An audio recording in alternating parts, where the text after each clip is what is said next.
I had gotten a phone call from another photographer who had told me that Prince was looking for a photographer. And it's a long story on how the whole thing happened, but I ended up being hired to document his 1992 tour to Europe. And it resulted in a book of photographs called Prince Presents the Sacrifice of Victor. His title, not mine.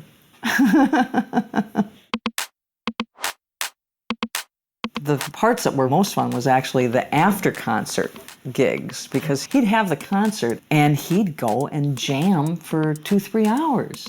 And that's where I made, some of my best pictures, because then it was a different kind of a thing. There was more audience interplay. Everything was closer. It was very intimate. One of my favorites was after he had just jammed for like 45 minutes on one song at the end, and he went down behind stage and just laid back on the floor. And there's almost sort of this religious nature of him stretched out like Christ on the floor in a way.